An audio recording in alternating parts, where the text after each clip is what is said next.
Assalamualaikum warahmatullahi wabarakatuh.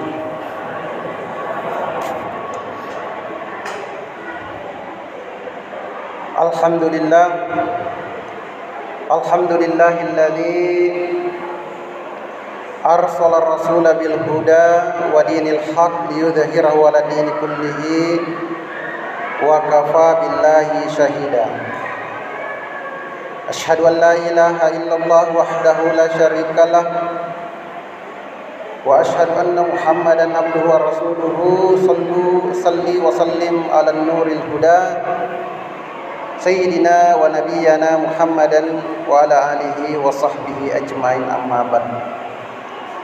Wa qala ta'ala fil Qur'anil Karim, a'udzu billahi minasyaitonir rajim, bismillahirrahmanirrahim. Laqad kana lakum fi rasulillahi uswatun hasanah liman kana yarjullaha wa zakarallaha katsiran. Shadaqallahul adzim. Alhamdulillah, pertama-tama kita ucapkan puji syukur atas kehadirat Allah Subhanahu wa taala. Alhamdulillah,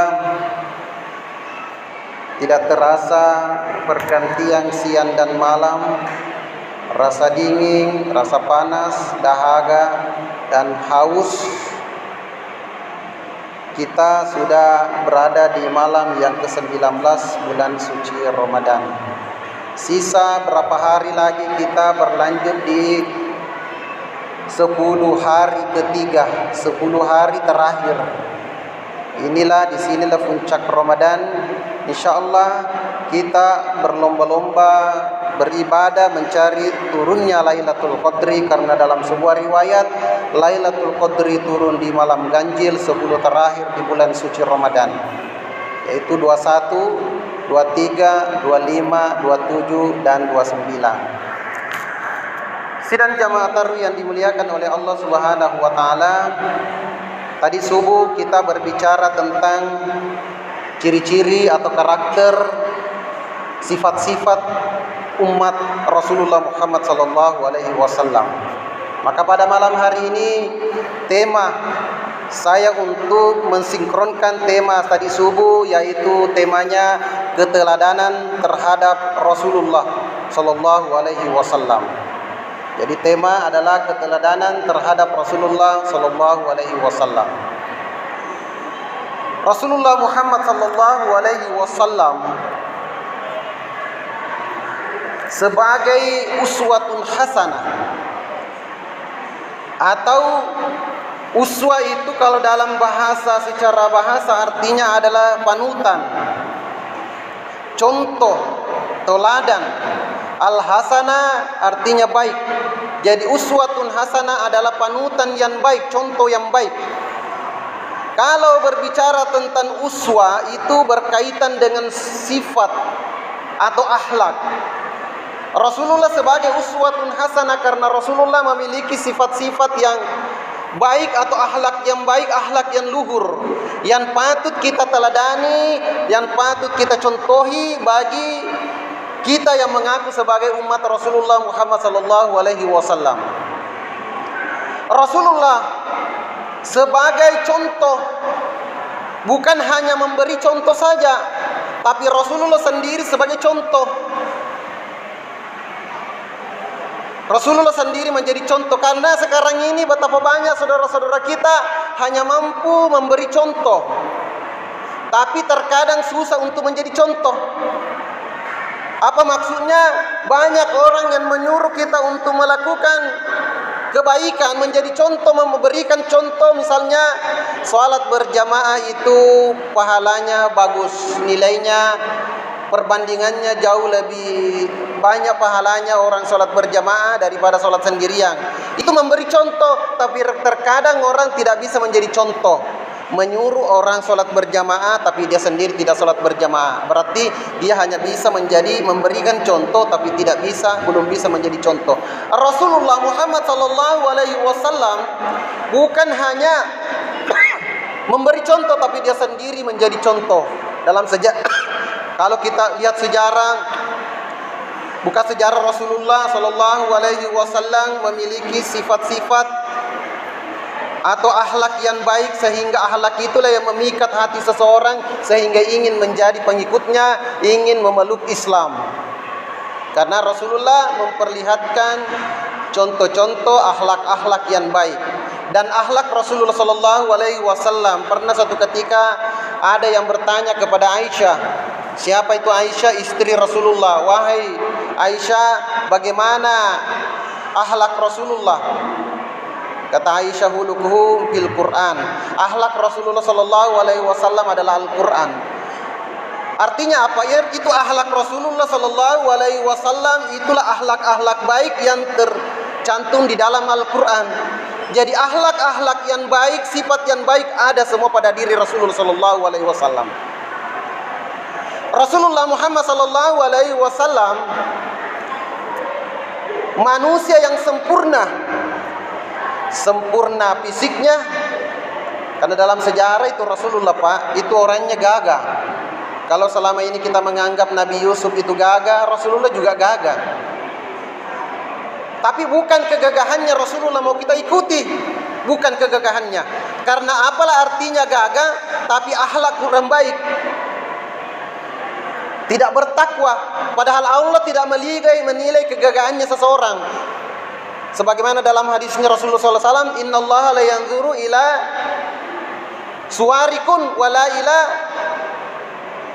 Inna Allah la yanzuru ila amwalikum wala suwarikum walakin yanzuru ila qulubikum. Sesungguhnya Allah tidak melihat hartamu, tidak melihat kecantikanmu, fisikmu, tapi Allah hanya melihat hatimu dan perbuatanmu. Itu yang dinilai Allah. Apalah artinya wajah yang tampang, wajah yang cantik, tapi akhlak kita buruk. Rasulullah akhlaknya fisik, dari segi fisik sempurna, akhlak pun sempurna. Maka pantaslah Rasulullah disebut sebagai uswatun hasanah. Dan Rasulullah Muhammad Sallallahu Alaihi Wasallam, visi misi kehadirannya Rasulullah Sallallahu Alaihi Wasallam diutus oleh Allah, visi utamanya adalah untuk memperbaiki akhlak mulia. Rasulullah mengatakan, innama bi'ustu liutammima makarimal akhlak. Sesungguhnya aku diutus hanya untuk menyempurnakan akhlak yang mulia. Kenapa mau merubah akhlak yang mulia? Karena pada zaman jahiliyah sebelum datangnya Islam, disebut zaman jahiliyah karena bodoh, jahilum.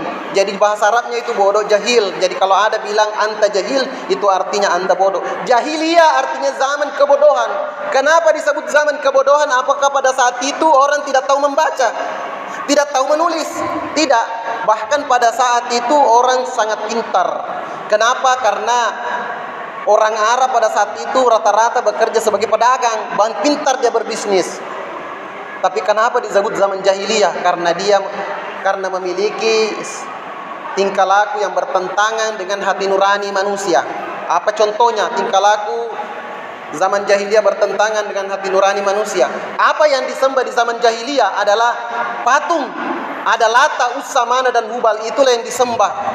Dan ada yang lebih aneh lagi. Kalau Lata, Uzza, Mana dan Hubal berarti tingkat sudah meningkat. Tapi ada yang lebih unik, ada yang membuat patung yang terbuat dari adonan tepung. Setelah dia bentuk patung, baru dia sembah. Ya Tuhan, berilah saya kesehatan, jauhkanlah kami dari musibah. Kalau sudah berdoa, lapar, dia makanlah Tuhannya. Dia makan telinganya, dimakan hidungnya. Coba kira-kira apakah itu tidak bertentangan dengan hati nurani? Barusan dia berdoa meminta keselamatan, ternyata Tuhannya tidak diselamatkan, namakan Tuhannya. Baru satu. Kedua, yang bertentangan dengan hati nurani zaman jahiliyah, kalau hari ini orang berjudi menggunakan domino, bahkan lebih canggih sekarang lagi, main judi dengan melalui dunia maya atau ada istilah judi online. Kalau di zaman dahulu orang menjadikan objek perjudian adalah perempuan hamil. Jadi yang dijadikan sebagai objek perjudian di zaman jahiliyah adalah orang hamil. Bagaimana dia berjudi? Kalau misalnya si A melihat orang hamil, si A mengatakan itu perempuan, anaknya laki-laki atau perempuan. Bilang yang satu, oke taruhan. Kalau saya anaknya itu perempuan, yang satu mengatakan laki-laki. Tidak ditunggu itu perempuan melahirkan, langsung diculik. Baru dibelah perutnya. Bayangkan. Saking bahayanya, artinya tindakan orang-orang jahiliyah itu luar biasa. Masih banyak lagi tidak bisa saya sebut tingkah laku, perilaku orang-orang zaman jahiliyah. Maka itulah disebut zaman jahiliyah, zaman kebodohan, bukan karena tidak tahu membaca, tapi cara berpikirnya sangat bertentangan dengan hati nurani. Maka Rasulullah datang untuk merubah semua itu. Innama bu'istu liutammima makarimal akhlak. Kedatangan aku hanya diutus untuk menyempurnakan akhlak yang mulia. Dan salah satu kedatangan Rasulullah, misi kedatangan Rasulullah sebagai Rasul adalah mengangkat derajat perempuan. Jadi perempuan itu ketika disebut Rasulullah banyak-banyak bersalawat, karena Rasulullah, berkat kedatangan Rasulullah kita diangkat derajat kita. Sebelum datangnya Islam, datangnya Rasulullah, perempuan itu tidak ada nilainya, Pak. Tidak ada nilainya. Perempuan itu seperti barang diperjualbelikan. Tidak ada nilainya. Bahkan orang Arab itu kalau dia melahirkan anak perempuan, dia kubur hidup-hidup itu. Bahkan Khalifah Umar bin Khattab pernah dia mengubur hidup-hidup anaknya ketika dia memeluk Islam. Sehingga satu ketika Umar bin Khattab tertawa baru menangis. Dilihat oleh sahabat. Wahai Amirul Mukminin, saya lihat-lihat dari tadi kamu ini seperti orang bodoh-bodoh. Kenapa sudah menangis? Tertawa lagi. Ada apa wahai Amirul Mukminin? Umar bin Khattab mengatakan, saya tertawa, saya ingat di waktu saya sebelum Islam. Begitu bodohnya saya itu, kenapa saya menyembah patung yang tidak bisa bergerak? Saya lebih kuat daripada patung itu, kenapa saya bisa sembah? Dan saya bersedih karena saya mengingat anak saya yang kubur hidup-hidup. Maka itulah yang membuat saya sedih. Sidang jamaah tarawih yang dimuliakan oleh Allah Subhanahu wa taala.